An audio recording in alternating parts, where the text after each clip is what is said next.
Hey, this is WhyBeAre with BeamNG.drive, and today we are going to be taking a look at the Ibishu Pigeon XL. We have all of the normal variations you can get with the regular Pigeon, so let's just start off by getting the base XL version, and then we're also going to spawn up a regular Pigeon right next to this so you can easily see the difference in size. So I'm just going to bring it a little bit closer because there's a bit of a gap between them, and it makes it a little bit deceptive if you kind of line up the camera with that big of a gap. So if you put it right next to it like that, you can see that the XL version is basically double the height, double the length, and double the width. It is bigger in every way imaginable, and it is also heavier, and it has a more powerful engine. And the XL version is so big, in fact, you can just about fit the normal one in its bed. And I say just about because it will overhang just a tiny bit once we teleport it in. That looks pretty close. Yeah, I mean, we're basically touching both sides of the bed. But it'll kind of fit. Like, we could drive around with it sitting right there, and it'll work for the most part. Now, this Pigeon drives very similar to the normal one, but it is a lot more stable, actually, because it's doubled the width. That extra width helps a lot, and it's not as heavy as the normal one proportionally. It is a lot more heavy than the normal one, but it's not double the weight, even though it's double the size. We can still tip it over, though, no problem, especially when we have a load in the bed. That makes it even easier. So, like right here, boom, we tip that thing over, no problem. We also somehow managed to make part of the roof disappear. I'm not exactly sure how I managed that one, but well, as you see, I just did. I'm going and put the other Pigeon right back in the bed of this one, although I might not line it up right this time because it's all in a wacky angle. Good enough for me, and we can keep on driving it. And you notice the tires have popped, both of the rears, they're gone. Front still is okay though. We can still use that one properly. That just means it's going to drive that much worse, though. So we're going to try to go and do a real hard maneuver to the left side right here and see if we can kind of line that Pigeon up into the middle more. Nope, it is stuck there. However, that means we could very easily flip this thing if we wanted to. Although I'm really struggling to get up to speed right now. I think it's the wheel damage, plus this isn't that fast of a vehicle in the first place. It's making it hard, man. I want to just tip this thing over and get a faster version maybe. So let's go tip it. Perfect. And actually what we should do before we get a different version is just drive it around with absolutely nothing in the bed, because it does affect the stability some. Like, it'll still tip over, no problem. But it was tipping over even easier because of the weight in the bed. So for example, if we do something at about 55 miles per hour, so it'll still tip over, no problem, I'm pretty sure. So let's go now. So you can see right there, it's still tipping, no problem. But we didn't actually roll, we just tipped. And I think the biggest thing is this one feels like it'll tip just as much as the normal one at the same speeds, but it seems a little less likely to want to actually do a full, complete rollover. So like again, 46 miles per hour, churning as hard as we can, just keeping it there. It doesn't quite want to roll, it just wants to tip until you come to a stop, and then it puts the wheels back on the ground, you can keep driving it. And you saw when I had the stuff in the bed, it was rolling all over the place at speeds I think even lower than this one that we were doing right there. We can roll it, though, with enough speed. I don't know if we can really do it with this model in this space, but I'll give it a shot.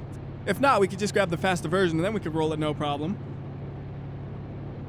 So we got a little bit of a bump there. We'll make use of that and try to get up on there. No, wait. There we go. Got a little bit of a roll thanks to the bump in the road. And the vehicle actually is basically unscratched from that. That's amazing. It doesn't look like it's damaged at all. It's just flipped over. We can try to really gently flip it back over, but me and gentle don't usually mix together well. Oh, there goes my mirror.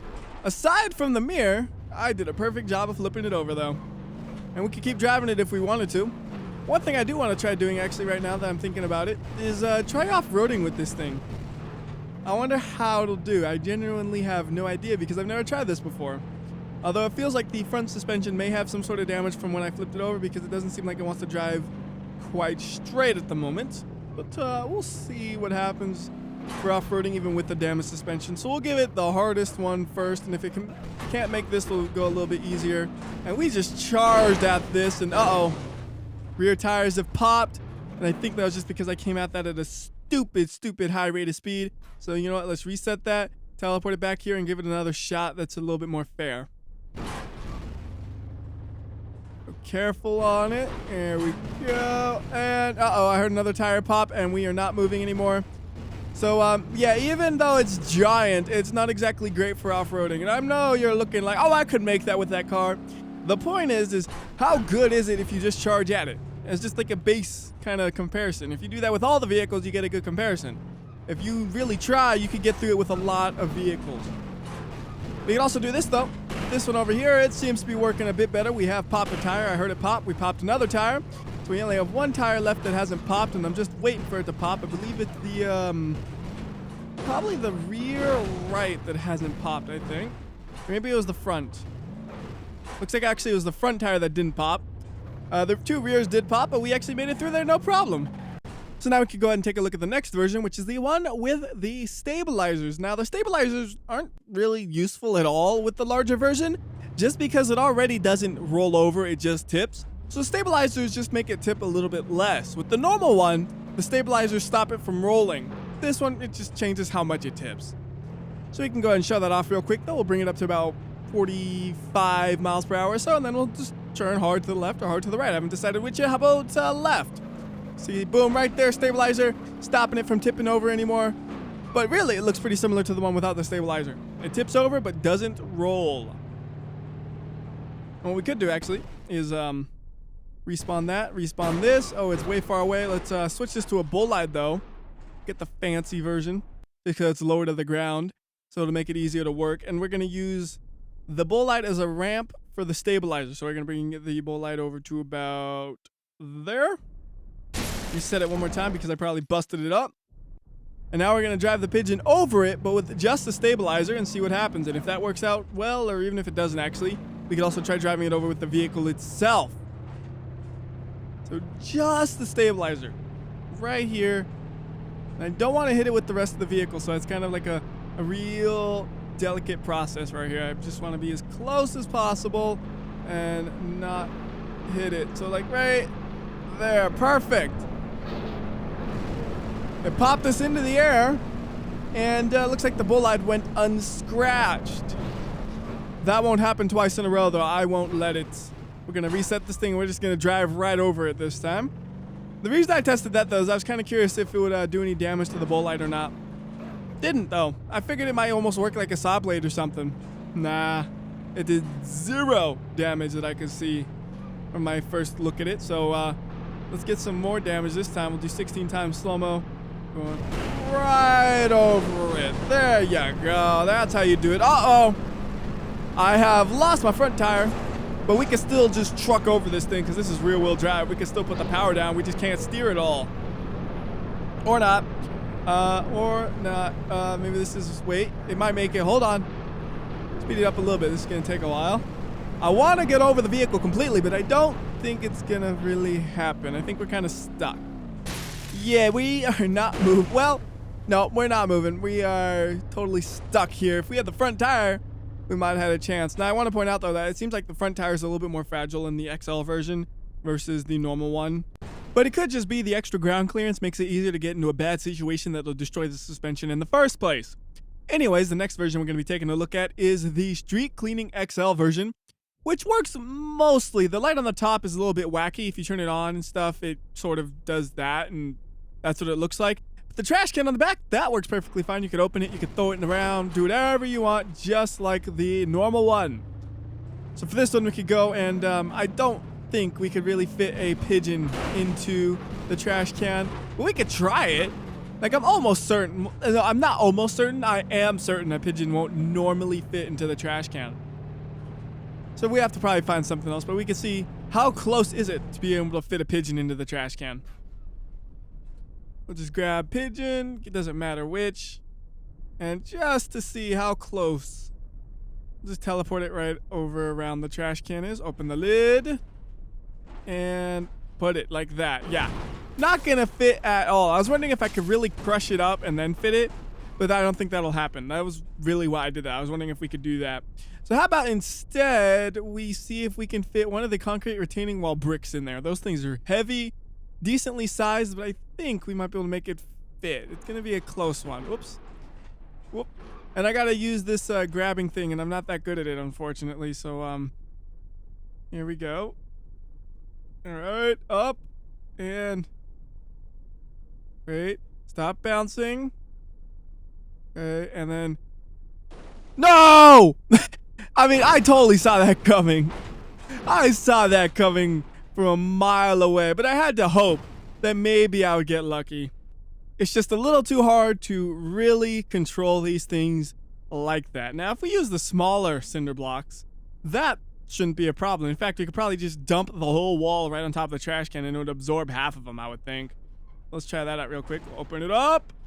And we're going to get the wall. And we're just going to say, place it right about... Yeah, let's just go there, see what happens. Whoops! Well, it sort of worked, like the trash can collected a lot of bricks. Whoa! What the? What? Where did it go? Where did the trash can go? Oh my goodness, where did the trash can go? We gotta follow the... Wow, it really went... Does it even exist anymore? Or did it just basically explode into nothingness? Like, that looks so far away, I'm not even sure if you could ever get there. Looks like it goes on forever. That was kind of unexpected. Like, I figured, oh yeah, we'll get some of the things in there. And then it fell off. It's like, okay, well, I guess I should have foresaw that.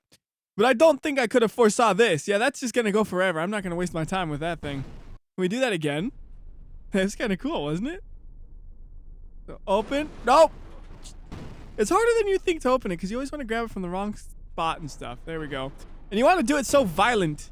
I should probably just reduce the spring strength. That would make it a little bit easier. And also, get the camera that's not locked on the car so it's not trying to rotate you every time you try to do something. That'd be a huge help. Alright, so that's not how that was supposed to go. Gotta back it up a bit. Okay. Open.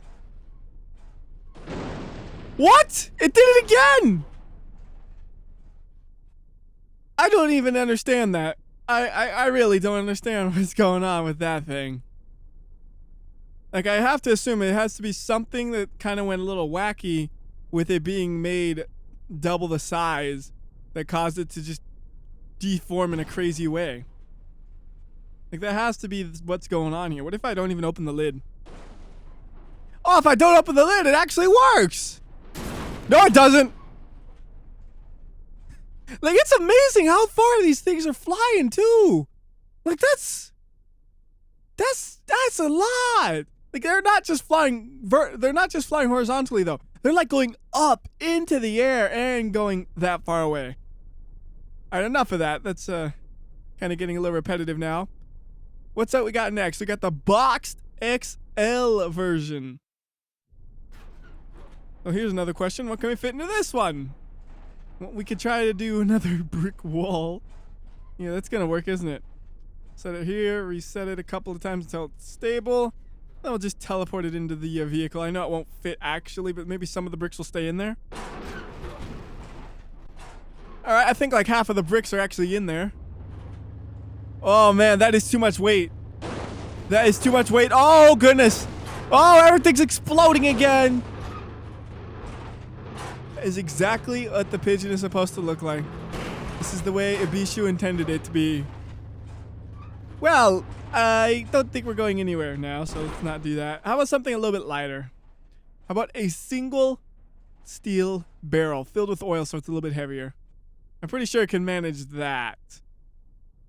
Actually, I'm pretty sure the normal pigeon could manage this, but hey, I had some bad luck so far, so I guess that's close enough. It's making a lot of noise right now. Whoa! It looks like the body is shifting off of the frame. Like, you look at the tailgate compared to the bumper, that just looks wacky right there. That is weird looking. It looks like the roof is starting to cave in a little bit. What if we do a jump? We lost something. It might have just been the mirror, though, I think, so it's not a big concern. Oh, my goodness. The weight up high like that makes this thing really, really unstable, though. Tipped it over super easy. And barrel delivered. There you go. That's your barrel. It's delivered. All right, last one we got is the 600 XL. Not that fast. I mean, the normal one's not that fast, too, but still, it's not that fast. We can always do a suspension test. We haven't done that yet. do it as fast as possible, because why not? Bounce it, bouncing, popping tires. All right, let's try to do the loop. Let's do that loop right here. Here we go. No way. Pop both the tires. We're ruining my front up. Can we land it upright? Can we keep driving? Yes, we can. That's actually impressive that it keeps driving. We can almost fit a pigeon in the engine bay on this thing. Huh. Okay, maybe not quite. You know, I am dramatizing it just a bit, but it's close. Let me bring the pigeon over here. I meant to the first time, just for fun. Let's put the barrel right above the engine bay and see if it'll fall in. Perfect. Exactly as how I wanted it. Oh, it rolled off. Well, it was worth a try. You know what we need to do? We need to drive this on a normal road so you can kind of see how it compares to the size of a road. So let's just go over to Dry Rock Island because it's been a while since I've been there. And for this one, we're going to use the widest one we can, which is the one with the stabilizers, because I want to take up all the lanes. It's actually not that wide, but it is pretty wide. Uh-oh. It is also stuck. So let's try to fix that real quickly. That should be better. Really? You're still stuck in the ground? Come on. There. Now it's unstuck. We'll reset it one more time, and hopefully it doesn't stay stuck. There we go. Perfect. So you can see, though, with the stabilizers, if we wanted to get gas, we would look like a T-Series going through here. We are massive looking. But you could totally do that. And then exiting, you take up both sides of this if it was a two-way road. But if you go to the normal road, I think we could almost thread the needle and be on only one side. Yeah, like if you were just right in the middle, it kind of works. With the stabilizers, though, there's a little bit of overhang on both sides. But I'm not here to thread needles. I'm here to drive fast. So we're going to take up both sides of the road and just drive as fast as we can, which, well, isn't that fast still. But we're going to give it a good shot. Probably have to slow down a lot on some of these corners, though, because tipping. I should throw like a welded differential in this thing so I can keep accelerating while I tip. Because the non-acceleration while you tip really ruins your momentum so hard. But yeah, that gives you an idea of just the size of this compared to the roads. It's big. You know what? It might even be bigger than a T-Series in terms of width. What we should do is we should do a comparison between a T-Series and this crashing into each other. So let me just crash this into something after I find a good spot, and then we'll do that. We just got this really good straightaway going, though, so I'm thinking it'll be something good to crash into at the end of this. Maybe we'll tip it and crash at the same time. Oh, the stabilizer's stabilizing me, and all we do is pop off the wheel. That was a little disappointing. So let's just actually head back over to a flat map to do this. So let's just do regular grid small pure. First up, we will spawn the XL, and we'll get the fastest one we can. And then we'll spawn a T-Series, and it really doesn't matter which one we get here, I don't think. Well, actually, to make it as fair as possible, we'll get the normal-ish version, like just the fifth wheel version with the long haul. That's it. Nothing fancier than that. And we'll drive this forward, drive the pigeon around, and hopefully we can get them to hit each other. And I want to be going probably a combined 100 miles per hour or so. So we'll be going fast when this crash happens. Actually, you know what? Maybe about combined 150 even. Just make sure we're really moving, man. So pigeon will be going about 75 from this point. And the T-Series is all crooked and ruined. I don't even know which way they're going anymore, where the pigeon is or anything. So that's going to make things a little difficult. Thanks, T-Series. I thought you could drive in a straight line. Guess not. We'll just hope it'll work out. I don't think it will, though. I think it's going to be a couple of attempts here just because of that. Just got to be on the lookout for a T-Series. And I got to try to keep both the vehicles straight. Look, wow, pigeon, you don't go straight either, do you?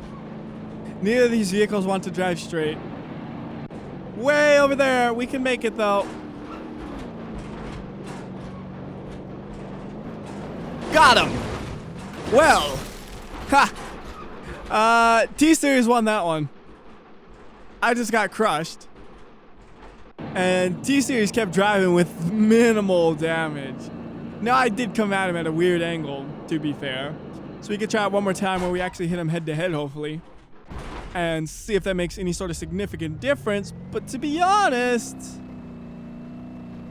I'm not seeing that as a likely possibility. Like, that was too one-sided, you know? Just way too one-sided. So you gotta move the T-Series a lot to the left. Oh goodness, it's straightened out and I have no idea where it's going. Hopefully it's somewhere around here. Oh, it's over there. Go, go, go. We can make this work. Pigeon! Oh, you're going still to the left. Alright, that's actually pretty close. That is pretty close. Wow! It literally looks like a T-Series sized vehicle though when you get them like this, don't it? So I couldn't get much of a better angle than that considering neither of them want to drive straight at all. Wow, though. T-Series is just shredding this thing. Not even a chance for the Pigeon to fight that thing. It just got destroyed. So there's the conclusion of that. And the Pigeon will not stop making noises, so let's just move on to a different map and finish this thing up. So, Brutal Slope it is. To be honest with you, I'm not even sure if this will work, just because it's a three-wheeled vehicle going really fast that's not stable. If it just tips over, we'll just have to say, never mind then. But yeah, we'll start off by doing a, well, let's just crash into a wall first. And maybe we could do that one where we squish it on the left and right side, because this is such a wide vehicle, it might be pretty interesting to see it do that. I think over about here should be a good place to start. And down we go.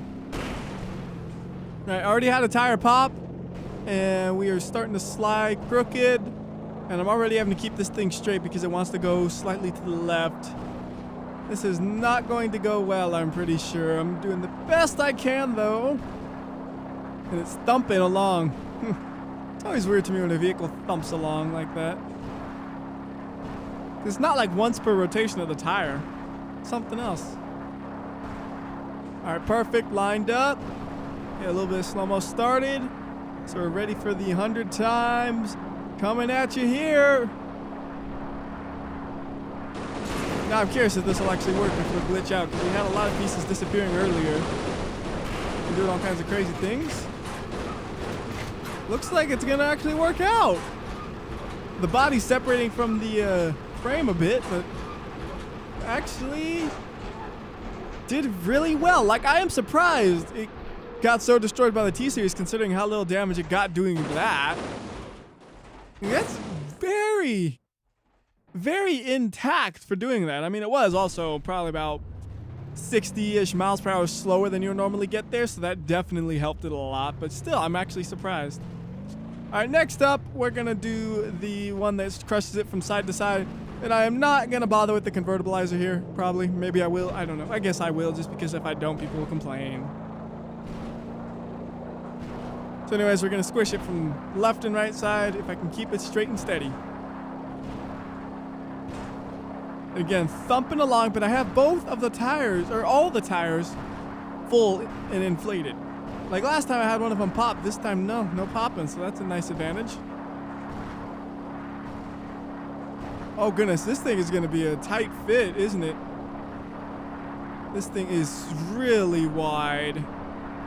Oh, and I can't get a good camera angle like this. Hold on, let me take it off of that, and then... There we go.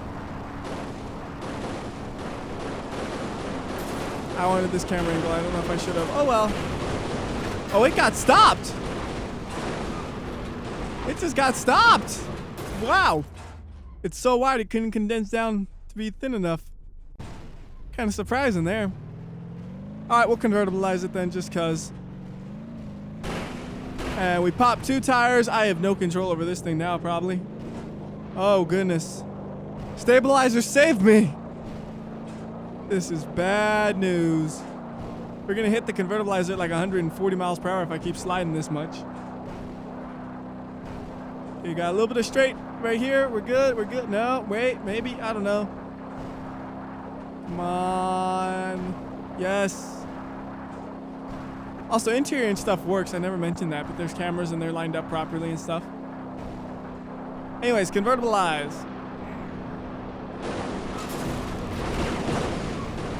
It's too slow.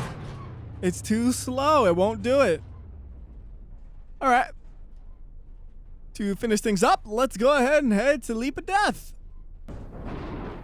And for this one, we'll use the street cleaning one. It doesn't matter, really. This one just has a little bit more things to have bouncing down the cliff. It's the only reason I chose it. I'm not going to steer at all. I'm just going to go full throttle, totally straight. And we'll do this at full speed for now. And depending on the outcome, we'll decide if I do a slow-mo one or not. Wow. That thing is holding up. Like, normally you get a splat. Not this time. I mean, we did kind of hit an angle that discourages the really hard hit. But still, that was impressive until the body separated. And at this point, it's really not much to see, is there? So yeah, who cares about this thing? Where'd the rest of the car go? Yeah, I don't know. So let's just reset that. And then this time we'll do it with the jump. And then we will call it quits for the Pigeon XL. Hit that jump at about 50 miles an hour. It's funny the way the trash can does that as you fly. That's actually cool. It's like a cape.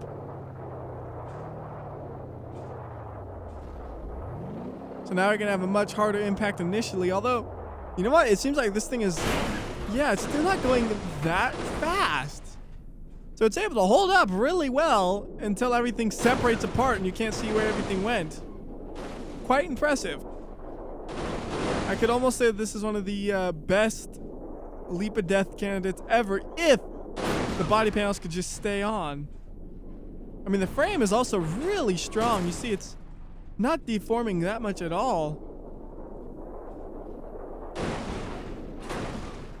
So anyways, that will do it for this video. Until next time, this has been WhyBeAre.